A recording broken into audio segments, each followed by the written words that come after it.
Movie Gilman Teenage Kraken. Starting off strong here with Spider-Verse 2, which is probably the best movie of this year.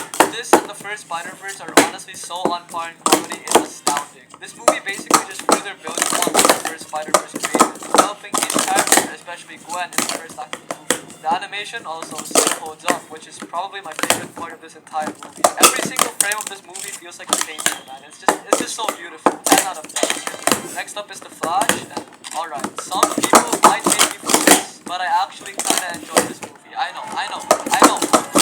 Aside from, well, the weird looking CGI, the unnecessary references, and the god-awful dialogue. I know sex exists and you've never experienced it. But yeah, other than that, this was a genuinely okay movie. The most redeeming thing about this movie is probably the whole time travel to save Barry's mom plot they had going on, which was ripped straight out of Flashpoint. The scene in the end where Barry has to let his mom die was literally such a heartfelt scene. But other than that, Ezra Miller as the Flash is Ben Affleck could have also been good, it just kind of falls short.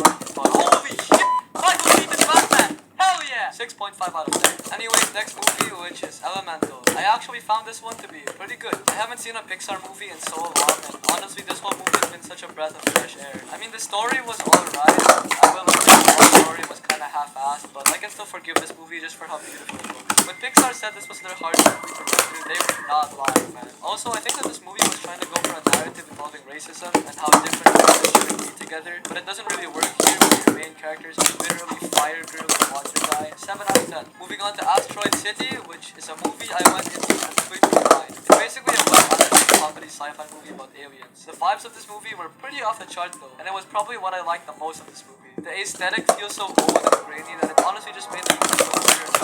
Same with the color correction and tones of the movie. Cinematography just looks really good here. The cast also did a wonderful job. Tom Hanks once again plays a grumpy old man like he did in The story was still quite confusing and underwhelming, and when the movie ended, there wasn't much of an impact on me. 7 out of 10. Up next is Indiana Jones and the Dial of Destiny, which was unsurprisingly not very well received. I mean, I feel like they did their best with this movie, but it just never really lives up to the original main trilogy, which is pretty understandable. This movie was basically just another typical adventure movie with Harrison Ford playing old aliens. And I mean, it's not even like this movie was bad or anything. The time travel stuff they did in the plot was probably the strongest point of the movie. It just didn't really do anything new, and I'll probably forget everything that happened in the movie. 5.5. It's a movie. And that's basically it. Once again, I already reviewed this movie in a previous video of mine, but pretty much it's just another mid-DreamWorks film. While it's not that bad, it's also not that good either. 5 out of 10. And finally, to end off the longest month in terms of movies this year, Nimona. Honestly, thank God for this movie. This one was just such a great movie from start to end that I barely have any complaints with it. I absolutely love the characters in this movie, especially Ballister and Nimona, who are very good characters. Also, apparently this movie was without getting so at least we can thank God for